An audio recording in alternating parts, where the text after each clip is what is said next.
Ada pepatah bahasa Inggris yang bilang segala sesuatu yang tidak membunuh kita akan menjadikan kita lebih kuat. Contoh, saudara-saudara yang pernah terpapar COVID.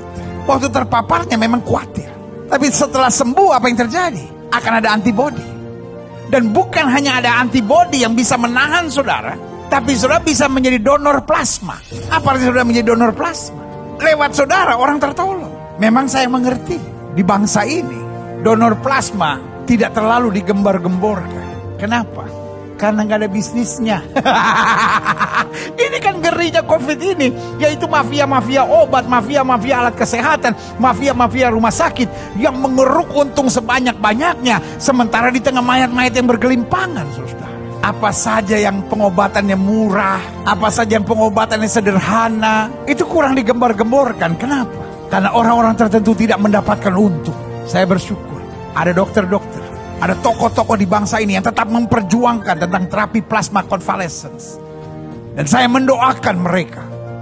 Dan saya berdoa supaya gerakan ini tetap menjadi gerakan nasional, di mana orang-orang yang sudah disembuhkan. Dan saya mengetuk hati buat setiap saudara yang sudah disembuhkan.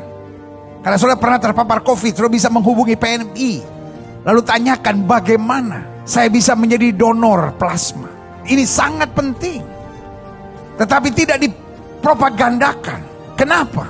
Karena orang-orang tertentu tidak mendapat untung. Ini sudah kekacauan yang besar di bangsa ini. Saya bukan bagian dari politik. Politik saya adalah politik moral, karena saya bagian dari bangsa Indonesia. Harus memberi support, memberi kekuatan, tapi juga memberi teguran. Saya tidak terlibat dalam politik praktis sama sekali dan tidak pernah tertarik. Saya bangga banget jadi pendeta. Tetapi saudaraku yang kasih dalam Tuhan, kalau ada yang salah, saya harus memberi nasihat. Saya harus memberi teguran, saya harus memberi pandangan saya. Sudah dibuktikan bahwa itu adalah salah satu penanganan yang baik. Kembali berpulang pada masing-masing. Saya sebagai hamba Tuhan hanya memberikan dorongan moral.